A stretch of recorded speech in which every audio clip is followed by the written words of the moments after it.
O que você está prestes a assistir é uma narrativa fictícia, baseada em teorias e versões não comprovadas, criada exclusivamente para fins de entretenimento.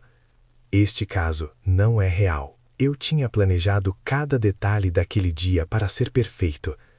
Eu acordei sentindo uma leveza, um tipo de euforia boba que só a certeza de que você está no caminho certo da vida pode trazer. Tínhamos acabado de fechar a data do nosso casamento, e as coisas finalmente pareciam estar se encaixando depois de anos de trabalho duro e sacrifícios mútuos. Meu plano era simples, mas carregado de intenção. Aparecer de surpresa no trabalho de Helena, minha noiva, com o champanhe que ela tanto amava e um buquê ridículo de grande que eu havia comprado na floricultura mais antiga da cidade. Eu queria que ela soubesse o quanto era amada, o quanto era valorizada, o quanto eu enxergava o nosso futuro em cada pequeno gesto que ela fazia. Enquanto eu dirigia em direção ao centro financeiro da cidade, o trânsito parecia conspirar a meu favor. Tudo estava fluido, rápido. Na minha cabeça, o cenário era de cinema.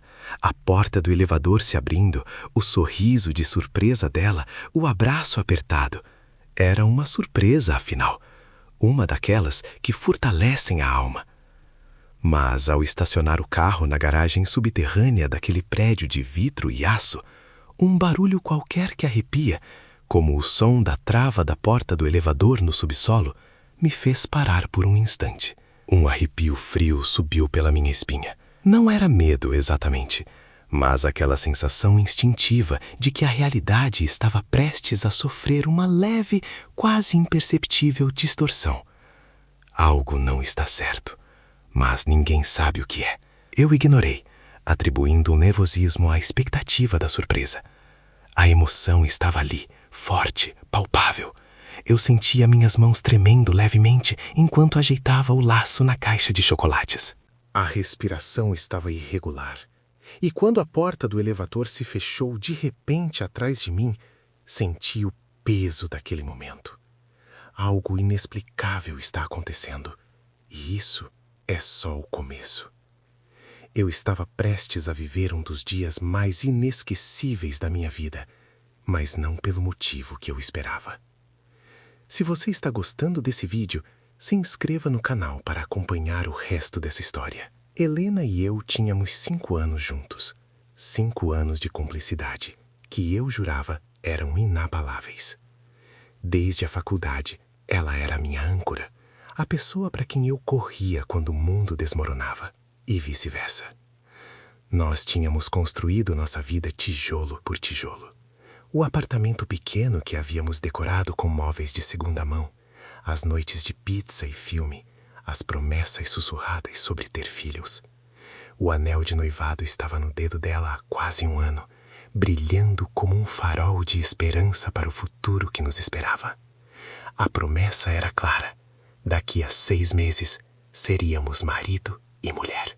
O mundo era nosso, e a felicidade parecia um direito adquirido. Eu estava tão certo de tudo que havia investido cada gota de energia emocional e financeira para garantir o conforto e a segurança dela. E é aqui que o gancho emocional se aprofunda. Para entender a dimensão do que aconteceu, você precisa entender a dimensão da confiança. Eu a confiava a minha vida, os meus segredos e, principalmente, a minha paz. Ela havia recentemente conseguido um emprego fantástico naquela multinacional, um salto na carreira que a deixava extasiada. Eu estava genuinamente feliz por ela. Eu vi o brilho nos olhos dela falando sobre projetos e metas, e até mesmo sobre o chefe, o famoso e bem-sucedido Eduardo, que a havia recrutado pessoalmente. Mas agora, olhando para trás, percebo que os sinais já estavam se acumulando. Pequenos detritos flutuando na superfície calma do nosso relacionamento, que eu ingenuamente ignorei como estresse de trabalho. O que estava escondido? O que eu estava prestes a descobrir. As mudanças começaram sutilmente. Chegadas mais tarde se tornaram a norma, justificadas por reuniões de última hora ou demandas urgentes de Eduardo. As histórias, antes detalhadas e cheias de entusiasmo, passaram a ser curtas, evasivas. Eu perguntava: "Como foi o dia, meu amor?" E ela respondia com um normal, cansativo, seguido por um silêncio longo demais, preenchido apenas pelo barulho da televisão. Eu achava que era o peso da responsabilidade, o estresse de uma carreira em ascensão. Se a situação pode a qualquer momento desmoronar, por que não a proteger? Eu não queria adicionar mais pressão, mas a verdade é que havia mais. Havia uma mudança de rotina drástica. O celular, que antes ficava jogado na mesa de centro, agora estava sempre com ela. A tela virada para baixo, portas fechadas no quarto quando ela recebia o que pareciam ser conversas interrompidas assim que eu entrava. Ela começou a ter um cuidado exagerado com a aparência, o que era maravilhoso, claro, mas parecia fora do contexto. Roupas diferentes, mais caras, mais provocantes. E o perfume. Ah, o perfume. Um aroma novo, intenso, que eu nunca havia sentido antes, que ela dizia ter ganhado de presente da equipe. Era um aroma que parecia gritar novidade, transformação, recomeço. Havia algo fora do lugar, mas a verdade ainda não havia aparecido para mim. Eu me lembro de uma noite específica, quando mencionei um pequeno erro que ela havia cometido em uma história sobre um almoço com a equipe.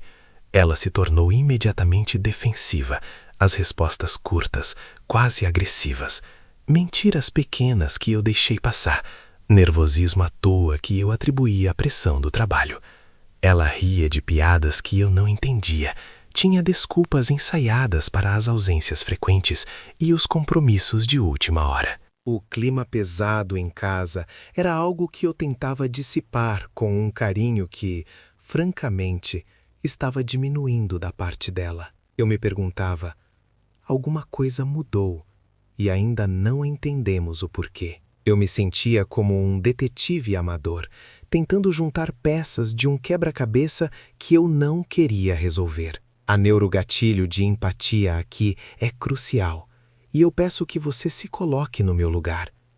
Imagine amar alguém incondicionalmente, confiar cegamente e ignorar o som agudo da sua própria intuição gritando que há algo errado no ar, mas ninguém consegue explicar o que é. Eu estava tão focado em ser o noivo ideal ou o provedor de segurança que falhei em ser o observador da realidade. Eu não queria que a nossa história, a nossa fundação sólida, fosse baseada em ciúmes ou desconfiança. Então, eu engoli as dúvidas. Eu confiei na palavra dela. Comenta aí se você está achando desse relato e se você teria percebido esses sinais. O dia da surpresa chegou, carregado dessa mistura de amor cego e uma ansiedade que eu mal podia nomear. Eu tinha pegado os 2 dias seguintes de folga e pretendia levá-la para uma viagem rápida, só nossa, para reacender a chama que parecia ter ficado meio ofuscada pelo ritmo de trabalho dela. Cheguei ao edifício às 5:30 da tarde, a hora perfeita para resgatar a executiva cansada.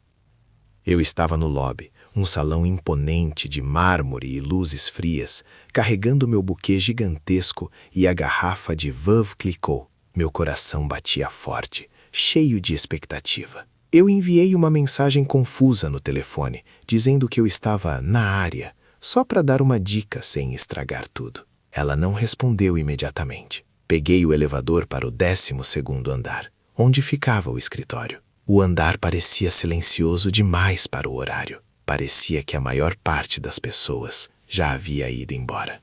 Enquanto eu caminhava pelo longo corredor acarpetado, ouvi passos andando pelo corredor, passos rápidos, mas que sumiam abruptamente, como se alguém estivesse fugindo. Eu parei, olhei em volta. Não havia ninguém. Um momento de quase revelação. Eu pensei em ligar para ela, apenas para ter certeza de que estava ali, mas isso estragaria a surpresa. Eu continuei. forçando um sorriso confiante no rosto. Cheguei à recepção. A sala era elegante e minimamente decorada. Atrás do balcão estava Fátima, a secretária executiva, uma mulher de meia idade, sempre impecável e com um ar de quem sabia demais sobre a dinâmica daquele andar. Ela estava organizando alguns papéis, a cabeça baixa. "Boa noite, Fátima", eu disse, animado, colocando o buquê e a caixa de chocolate sobre o balcão. "Eu vim fazer uma surpresa para a Helena. Você pode chamá-la? Diga que o entregador chegou com a encomenda especial." Fátima levantou a cabeça. Eu a conhecia de alguns eventos sociais da empresa e ela sempre foi efusiva, sorridente. Mas naquele momento, seus olhos evitaram os meus. Ela olhou para o buquê, para o champanhe e, por fim, para mim. Seu rosto estava estranhamente pálido e o silêncio que se seguiu pareceu durar uma eternidade. Foram olhares que se evitavam, respostas curtas e um silêncio longo demais que agora se tornava ensurdecedor.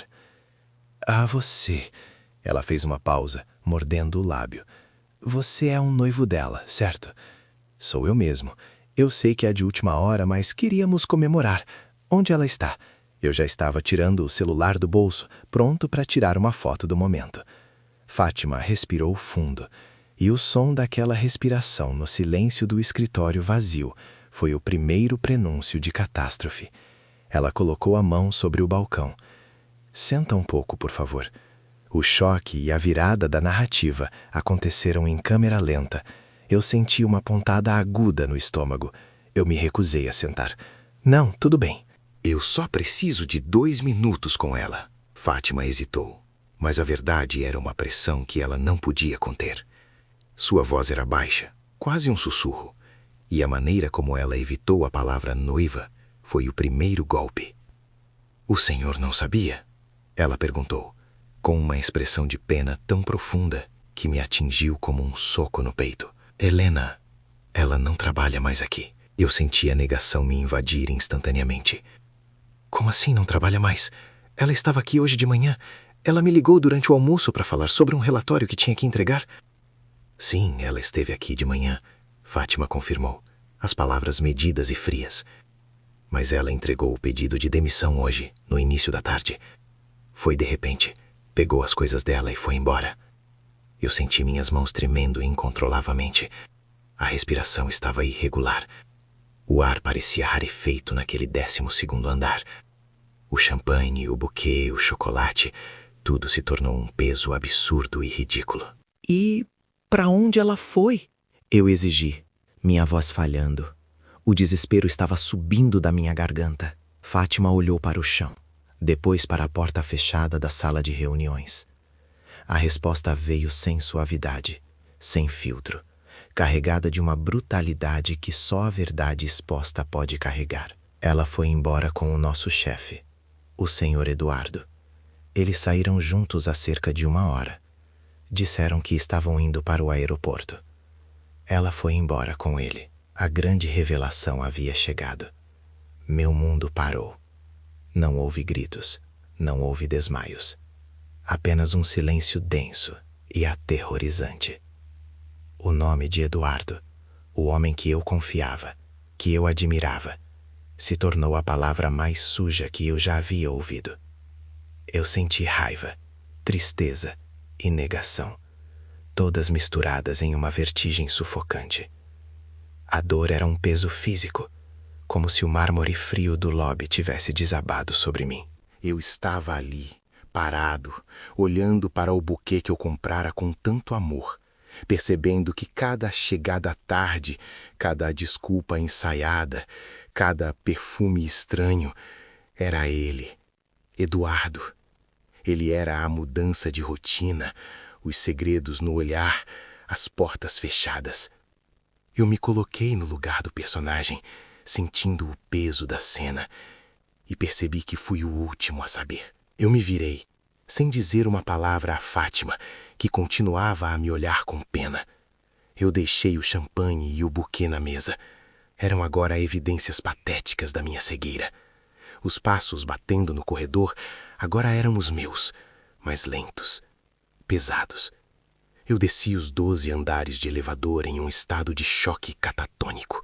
A consequência imediata foi o vazio. Não apenas o vazio da ausência dela, mas o vazio da minha identidade.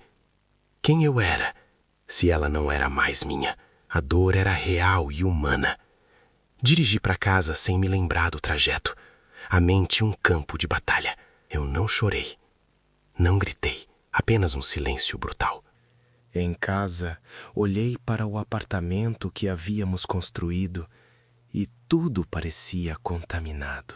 As fotos de noivado no aparador, o vestido de noiva, a lista de convidados no computador, tudo era uma mentira, uma farsa ensaiada para me manter complacente enquanto o segredo crescia ao meu redor. A lição, o aprendizado que se impôs com a força de um furacão, foi sobre a importância de honrar a sua própria intuição.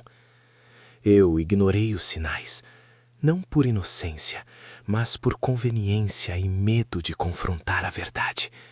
Eu escolhi a paz ilusória em vez da dolorosa honestidade. A vida tinha me ensinado que a confiança precisa ser recíproca e testada, não apenas entregue como um cheque em branco. Eu tinha quebrado a regra mais básica: não se enganar para proteger um sonho que já morreu. Minha decisão, naquele momento, era simples. Não haveria perdão. Não haveria incerteza. A traição era completa. A quebra de confiança era total. A separação já estava selada no momento em que Fátima proferiu aquelas palavras. O que me restava era a necessidade de entender o porquê. Por que o abandono? Por que a mentira até o último segundo? Eu precisava saber. Algo estava prestes a ser revelado, mas ainda era cedo para entender a profundidade do buraco em que eu estava. Eu tinha que juntar as migalhas de dignidade que restavam e encarar o que viria a seguir, as provas, a confrontação final. A verdade sempre encontra um jeito de aparecer, e quando ela chega, nada permanece igual. Se você sentiu a dor desse relato, se inscreva no canal e compartilhe para que mais pessoas possam entender que, às vezes, as maiores decepções vêm das pessoas que mais amamos. O que você está prestes a assistir é uma narrativa fictícia, baseada em teorias e versões não comprovadas, criada exclusivamente para fins de entretenimento. Este caso não é real. Eu não conseguia processar a informação. A frase, cuspida sem cerimônia pela recepcionista com um semblante de pena profissional, ficou ecoando no meu cérebro como um loop de fita quebrada. Ela foi embora com o nosso chefe. Eu tinha ido buscar a pessoa que eu amava, minha noiva, a mulher com quem eu planejava cada segundo do futuro, para fazer uma surpresa, e a surpresa tinha sido minha. Não era uma revelação calma, era uma explosão. Minhas mãos, que momentos antes seguravam o buquê barato que eu tinha comprado na pressa, estavam agora tremendo de um jeito que eu nunca senti, uma vibração que ia dos pulsos até o centro do peito. Eu tentei respirar, mas minha respiração estava irregular, curta, como se o ar do hall daquela empresa tivesse sido sugado. Eu estava parado ali, no meio de gente entrando e saindo, e para mim o mundo tinha ficado em câmera lenta. Um barulho qualquer que arrepia, o som dos elevadores subindo e descendo, transformou-se em um zumbido infernal.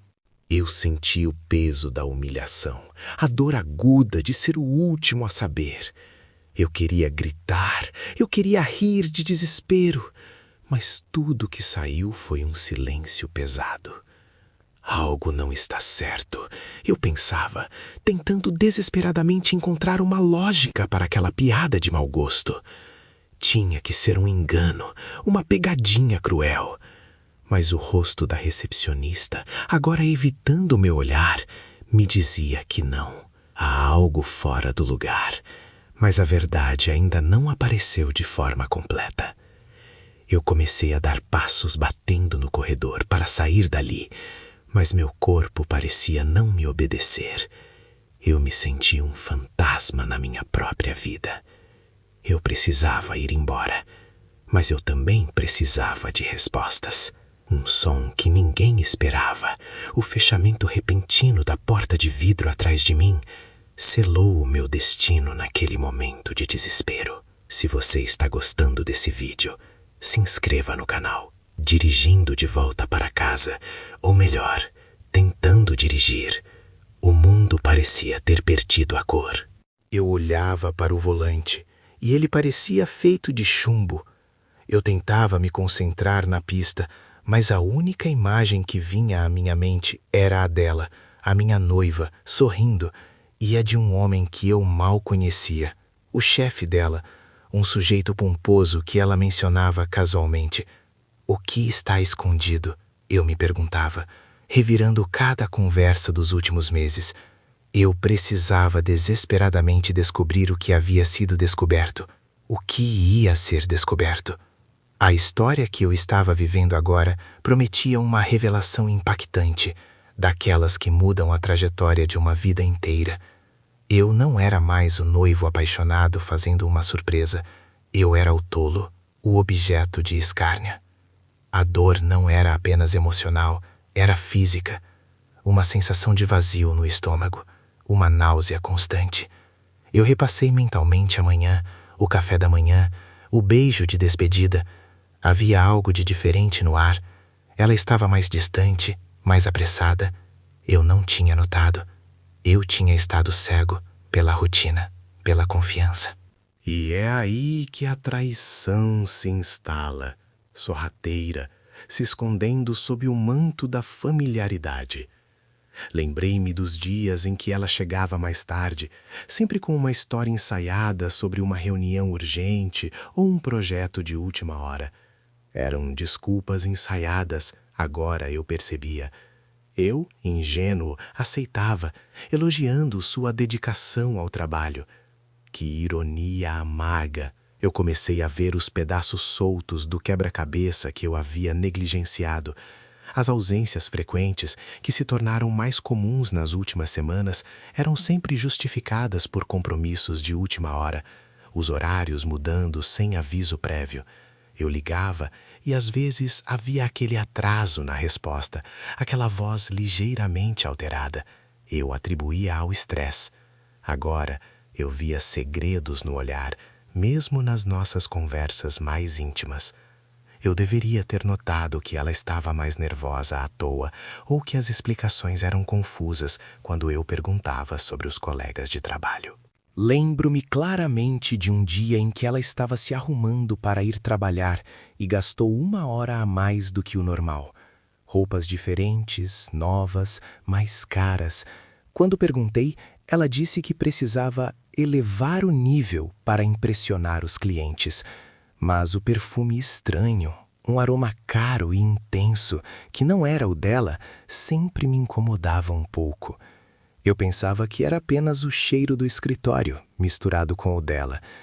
Agora, percebo que era a marca de outra pessoa, ou talvez a marca de um momento com outra pessoa. O cuidado exagerado com a aparência era uma bandeira vermelha flamejante que eu ignorei, porque, bem, eu a amava. Eu queria que ela estivesse linda e não me importava o porquê. Eu me senti mal por estar questionando cada memória, mas era uma necessidade visceral. Eu precisava entender quando e como a realidade que eu construí se tornou uma farsa.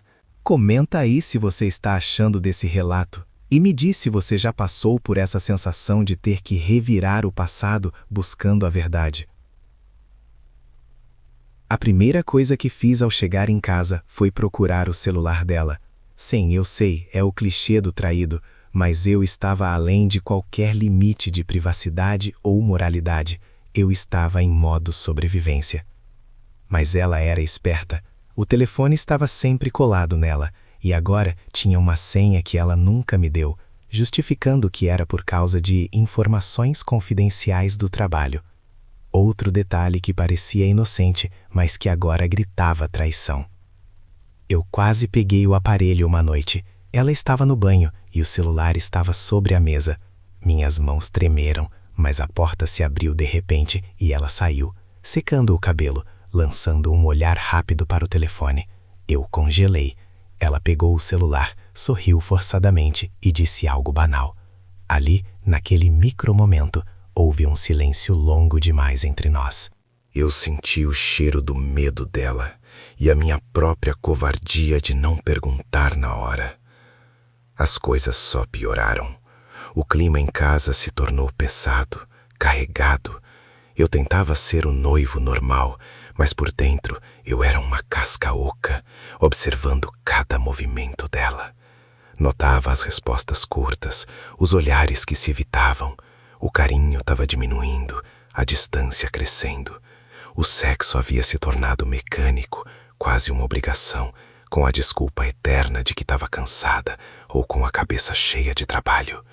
Eu, tentando ser empático, dizia: "Tudo bem, amor, descanse." A tensão no ar era palpável e eu podia cortá-la com uma faca de manteiga. Eu comecei a me sentir como um personagem de filme de terror, caminhando para a armadilha, mas incapaz de parar. Eu me colocava no lugar dela.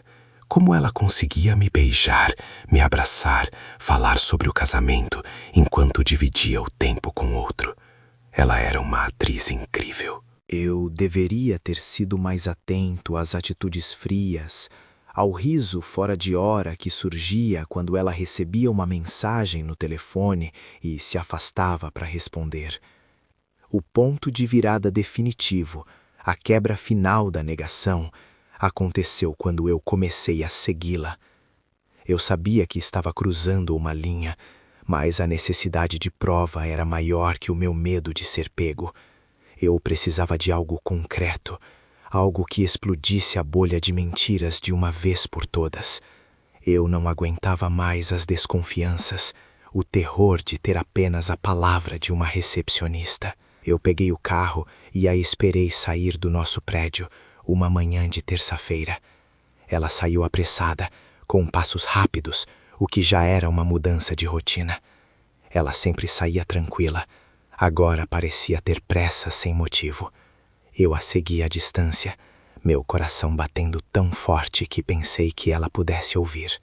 O trajeto até o trabalho era sempre o mesmo, mas naquele dia ela virou em uma rua diferente, que levava a um bairro residencial de luxo, longe do prédio comercial de vidro onde ela supostamente trabalhava. Eu parei o carro algumas esquinas depois, o pânico me sufocando. Eu quase decidi ir embora, dizendo a mim mesmo que ela podia estar pegando um atalho, mas a curiosidade mórbida me forçou a continuar. Estacionei e observei. Ela parou em frente a um condomínio fechado, daqueles com segurança reforçada, e esperou. Foi aí que eu vi. Um carro preto de luxo, que eu reconheci das histórias dela. O carro novo do chefe parou ao lado dela. A porta do passageiro se abriu. E lá estava ele, o chefe. Um homem de terno impecável que desceu do carro, abriu um sorriso largo e cínico que parecia ser de alguém que tinha acabado de ganhar na loteria. E a abraçou. Não foi um abraço de colega de trabalho. Foi um abraço íntimo, longo, seguido por um beijo rápido e dissimulado, mas que eu vi perfeitamente sob a luz fraca da manhã. Algo inexplicável estava acontecendo. E isso era só o começo. Naquele momento, eu não senti raiva. O choque foi tão avassalador que minha mente se esvaziou. Eu me senti atingido por um raio. Eu estava ali, testemunhando a destruição da minha vida, e a única coisa que eu conseguia sentir era um frio paralisante. Eu não conseguia chorar, não conseguia gritar. Minhas mãos apertavam o volante, mas eu não as sentia. Eu os observei entrar juntos no condomínio, como se aquilo fosse a coisa mais normal do mundo. A dor veio depois, lenta e agonizante. Não era mais uma suspeita, era uma certeza fria e brutal. Eles não tinham ido embora juntos da empresa. Eles tinham uma vida paralela, construída sobre as ruínas da minha. A negação se quebrou, e no lugar dela veio uma certeza desesperadora. Eu estava sendo feito de bobo há meses. Eu fiquei ali, no carro, por talvez 1 hora. O sol subiu, a rotina da cidade continuou, mas para mim o tempo parou. Eu estava revendo cada palavra, cada carícia, cada plano de casamento. A raiva começou a ferver, não a raiva explosiva, mas aquela raiva silenciosa que congela o sangue. Como ela pôde? Como eu fui tão cego? A imagem dos dois, juntos, entrando naquele portão, tornou-se a nova marca na minha alma. Eu não tinha mais uma noiva. Eu tinha uma traidora. A decisão foi imediata, embora dolorosa. Eu precisava voltar para casa e esperar. Eu precisava confrontá-la, mas não podia fazer isso no calor do momento. Eu precisava de clareza, de força para olhar nos olhos dela e desmantelar a mentira que ela cuidadosamente construiu. Eu já tinha visto isso acontecer mais vezes do que você imagina. A pessoa traída precisa de um momento de introspecção antes de reagir. Eu precisava que ela voltasse para casa, voltasse para o cenário da nossa farsa, para que eu pudesse encerrar o ato final. Dirigi de volta para casa, mas não era a mesma casa. Agora, ela era um palco de crimes, repleta de fantasmas de promessas quebradas. Enquanto eu esperava, a reflexão veio de forma amarga e pesada. Eu aprendi naquele dia que a confiança não é apenas dada, ela precisa ser mantida. E quando ela se quebra, não há remendo que funcione. É necessário ter uma mensagem educativa em momentos de crise. A lição mais difícil de aprender é que nem todos que juram amor são dignos da sua lealdade. As escolhas que fazemos definem nosso caráter, e as consequências dessas escolhas, sejam elas visíveis ou não, sempre acabam nos alcançando. Eu havia escolhido a confiança cega. Ela havia escolhido a satisfação imediata e a mentira. Eu estava agora numa encruzilhada. Separar, perdoar ou simplesmente incendiar tudo. O perdão parecia impossível. A separação, inevitável. Mas eu não podia sair assim, como um covarde. Eu tinha que enfrentá-la, por respeito a mim mesmo e ao tempo que eu dediquei àquela relação. O que vai acontecer agora? Eu sabia que, quando ela voltasse, a cena seria de choque e dor. Eu estava me preparando para a guerra mais silenciosa e devastadora que um coração pode enfrentar. Eu tinha a prova, mas o peso dela era quase insuportável. Eu estava prestes a descobrir que, às vezes, a verdade é muito pior do que a ignorância. Havia algo errado no ar, e o acerto de contas estava prestes a começar. Eu me sentei no sofá, olhando para a aliança de noivado que estava sobre a mesa de centro. Ela parecia fria, sem vida, uma lembrança oca do futuro que nunca teríamos. Eu estava pronto. A verdade sempre encontra um jeito de aparecer, e quando ela chega, nada permanece igual. Se você quer saber o que aconteceu quando ela voltou para casa e me viu ali, com a prova em minhas mãos, se inscreva no canal e compartilhe este vídeo. A parte 3 está chegando. O que você está prestes a assistir é uma narrativa fictícia, baseada em teorias e versões não comprovadas, criada exclusivamente para fins de entretenimento. Este caso não é real. Eu me virei lentamente no meio daquele escritório que agora parecia sujo, contaminado. O ar rarefeito, a luz branca e fria dos fluorescentes unindo acima da minha cabeça, e no fundo, o murmúrio dos funcionários que tentavam fingir que a vida seguia normal, mas que, na verdade, estavam todos assistindo ao meu colapso em câmera lenta. Algo não estava certo, mas ninguém sabia o que era. exceto eu, que acabava de receber a facada no peito. Eu ouvi um som que ninguém esperava. O tilintar da chave que caiu da minha mão, batendo no carpete cinza da empresa. Minhas mãos estavam tremendo tanto que eu não conseguia nem mesmo sentir o peso do meu próprio corpo. Minha respiração estava irregular, curta, forçada. Eu precisava sair dali, mas meus pés pareciam presos ao chão por uma força gravitacional invisível, mas esmagadora. Algo inexplicável estava acontecendo. E isso era só o começo da queda. Eu olhei para o relógio na parede. 5h45 da tarde. 15 minutos antes da hora dela sair. 15 minutos que mudaram o curso de toda a minha existência. Tentei ligar para ela, mas o celular estava direto na caixa postal. Tentei mandar uma mensagem, algo confuso no telefone que nem consegui terminar de digitar, apenas letras aleatórias. Tive a impressão de ouvir passos andando pelo corredor, mas parecia mais minha mente tentando criar uma fuga. Tem alguma coisa errada acontecendo, só ainda não sabemos o que. Era um grito mudo dentro da minha cabeça. A súbita e violenta compreensão de que tudo que eu havia construído era uma mentira feita de papelão. Um barulho qualquer que arrepiou minha nuca. Era só a ventilação. Mas para mim, parecia o prenúncio de uma calamidade. A colega de trabalho, a mesma que havia me dado a notícia, tentou se aproximar, talvez para oferecer água ou um consolo inútil. Eu a impedi com um olhar, um silêncio que falava volumes. Eu não queria a piedade, eu queria a verdade. E eu a buscaria eu mesmo, no inferno se fosse preciso. Havia algo fora do lugar, mas a verdade ainda não tinha aparecido em toda a sua extensão grotesca. Se você está gostando desse vídeo e está sentindo a mesma tensão que eu senti naquele momento, se inscreva no canal. A história é longa, mas o final é inesquecível. O caminho de volta para casa foi um borrão. Eu dirigi sem notar a paisagem, as luzes da cidade, nada. Eu estava em um túnel escuro, e a única luz que me guiava era a necessidade doentia de entender.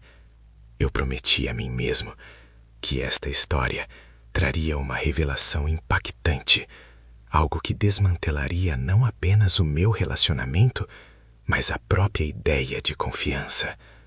O que estava escondido? O que eu descobriria quando abrisse aquela caixa de Pandora que era nossa vida a dois? Cheguei no nosso apartamento e tudo parecia normal. Demasiadamente normal. O casaco dela no cabide, o perfume suave pairando no ar.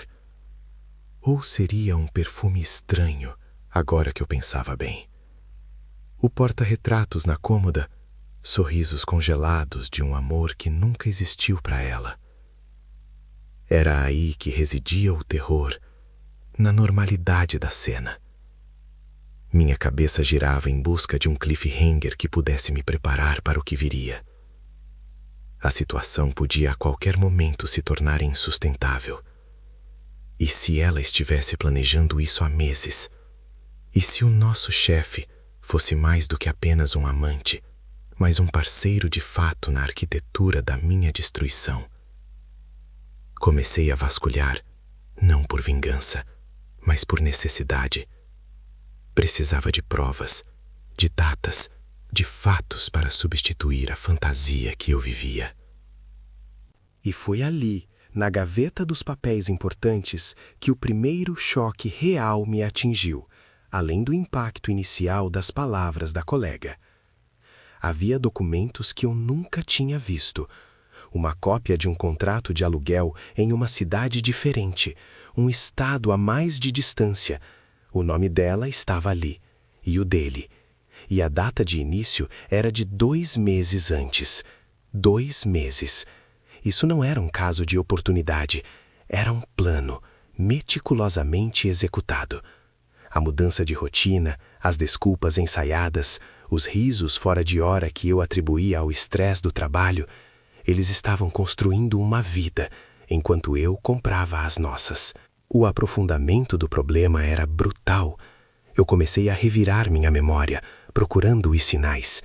olhares que se evitavam quando eu perguntava sobre o chefe, respostas curtas sobre reuniões que se estendiam até mais tarde, silêncios longos demais quando o telefone dela tocava tarde da noite e ela saía correndo para atender no corredor.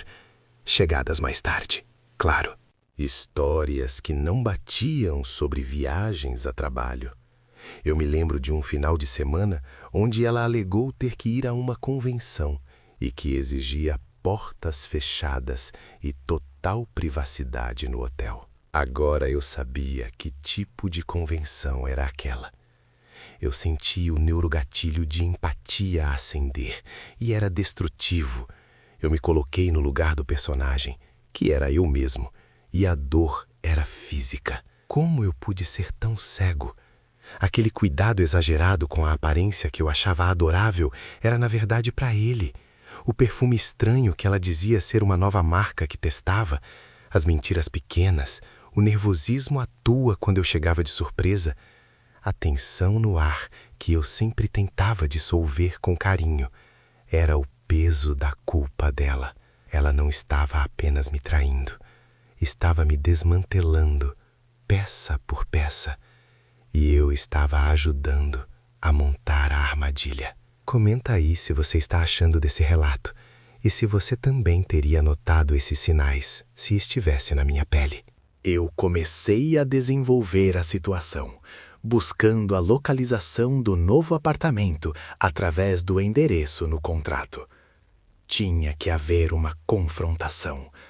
Não era mais sobre o relacionamento, era sobre a minha dignidade. E eu precisava de um clímax, um momento de virada que selasse o fim. A primeira situação de quase revelação aconteceu quando eu encontrei no lixo um bilhete de avião. Meia passagem, só de ida, para a mesma cidade do contrato. Ela ia me deixar, e eu nem sequer perceberia até que o chefe também sumisse da empresa. O bilhete estava amassado, como se ela tivesse se arrependido de jogar fora ou hesitado em usá-lo. Eu fechei o punho. Ela não teve a decência de terminar. Ela planejou uma fuga. A cada passo, o suspense aumentava. Eu sabia o destino, mas eu precisava saber o quando. O segundo quase revelação veio na forma de uma chamada de vídeo. Eu peguei o tablet dela, que estava sincronizado com um calendário compartilhado, e vi uma data futura circulada em vermelho. Mudança definitiva. Jantar de comemoração. O jantar seria amanhã. Eu tinha menos de 24 horas. Suspense. Eu sabia que a minha vida estava prestes a colidir com a realidade em alta velocidade, e eu estava prestes a apertar o pedal do acelerador. Eu peguei meu carro e dirigi a noite toda, alimentado apenas por café e pela necessidade corrosiva de encará-los. A cidade era grande, mas o endereço era preciso, um condomínio de luxo, no 10º andar. Entrei no prédio sob a desculpa de ser um entregador. Subi pelo elevador, minhas mãos tremendo de novo, a respiração irregular, mas agora não era medo, era a antecipação gélida da vingança emocional. O clímax chegou de forma devastadora. Eu bati na porta. O chefe atendeu. Ele estava relaxado, vestindo um roupão. Ele me olhou e, por um segundo, o choque gelou em seu rosto arrogante. "O que você está fazendo aqui?" Ele perguntou, tentando soar autoritário, mas falhando miseravelmente. Antes que eu pudesse responder, ela surgiu por trás dele, minha noiva, vestida com uma camisa que eu reconheci como sendo dele. Ela não parecia chocada, parecia envergonhada, sim, mas também estranhamente aliviada, como se o segredo tivesse sido um peso que ela finalmente derrubara. A grande revelação não veio em palavras gritadas, mas no silêncio entre nós. Eu olhei para eles dois, lado a lado, e a imagem era de um golpe físico. Choque, dor e um impacto emocional que desfez todos os meus sistemas. Eu me recusei a gritar. Eu me recusei a dar a eles a satisfação da minha raiva.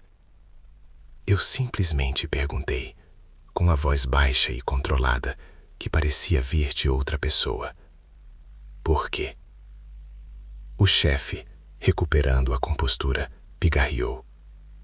Olha, não é pessoal. As coisas acontecem. Ela percebeu que precisava de mais na vida, de alguém que a entendesse de verdade. Você é uma boa pessoa, mas não era o suficiente. A negação me atingiu. Não era o suficiente. Ela me olhou e desviou o olhar. Eu vi a tristeza nos olhos dela, mas era a tristeza por ter sido pega, não por ter me machucado. Há quanto tempo? Eu perguntei. Desde antes de você pedir ela em casamento. Ele respondeu, com uma crueldade desnecessária. Naquele momento, eu não senti raiva. Senti um silêncio total. A raiva viria depois. A tristeza já estava instalada. Mas ali, no pico do clímax, só havia o vácuo. Eu senti o peso da cena. Eu pensei nas promessas, nos planos que tínhamos feito, no aluguel que eu paguei, nos sacrifícios que eu fiz para que ela pudesse ter o melhor. E tudo isso era mentira. Eu tirei o anel de noivado do meu bolso, o mesmo que eu tinha guardado para ter certeza de que estava seguro. Joguei-o no tapete felpudo da sala deles.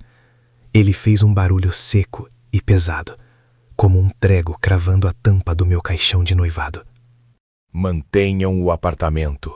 Mantenham o chefe, eu disse, olhando diretamente para ela.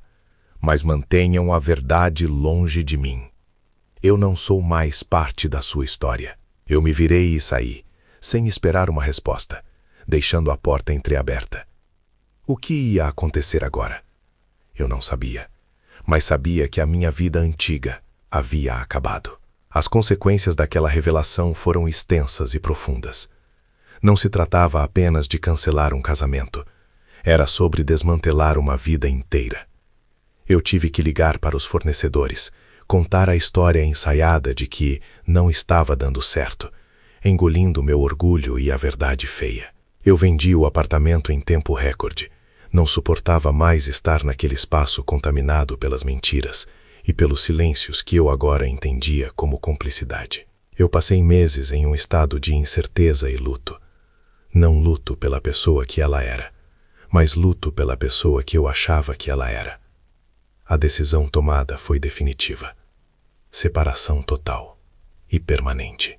Não havia espaço para perdão em uma traição tão calculada e prolongada. Perdoar seria permitir que aquela mentira definisse o meu futuro. O caminho foi difícil. No início, a dor era uma companhia constante. Eu não comia, não dormia e o mundo parecia desbotado. Mas, com o tempo, a reflexão começou a tomar forma. E se fosse você nessa situação? Eu me perguntava, você se afundaria na mágoa ou usaria a dor como combustível? Eu escolhi a segunda opção. A lição mais importante que aprendi não foi sobre desconfiar de todos, mas sobre confiar nos meus próprios instintos. Eu já vi isso acontecer mais vezes do que você imagina, e o padrão é sempre o mesmo. Os sinais estavam lá. Eu apenas escolhi ignorá-los, por medo de perder o que eu achava que tinha. A mensagem final, não moralista, mas educativa, é esta: a traição não destrói quem você é. Ela apenas revela quem a outra pessoa é. Você não perdeu o seu valor, porque alguém não soube reconhecê-lo. Você ganhou o tempo e a liberdade de encontrar alguém que não precise esconder você ou seus sentimentos para viver a própria vida. O amor de verdade não se constrói sobre segredos. Ele se constrói sobre a transparência, mesmo quando ela é feia. Eu aprendi que a confiança é dada, mas o respeito é conquistado. E quando o respeito se perde, a relação já está morta, mesmo que os corpos ainda caminhem juntos. A dor da revelação é temporária, mas a paz de viver na verdade é para sempre. Eu segui em frente, mudei de cidade, encontrei um novo emprego e reconstruí minha vida peça por peça, dessa vez com alicerces sólidos e inabaláveis. O chefe e minha ex-noiva. Eu ouvi rumores de que o relacionamento deles naufragou, construído como foi sobre uma fundação de fraude e crueldade. Mas a verdade é que isso não me importa mais. Eles se tornaram notas de rodapé em um capítulo que eu finalmente fechei. Se essa história tocou você, ou se você já passou por algo parecido e superou, eu te convido a se inscrever no canal e a compartilhar este vídeo para que mais pessoas possam aprender com essa experiência dolorosa. Lembre-se sempre, a verdade sempre encontra um jeito de aparecer, e quando ela chega, nada permanece igual.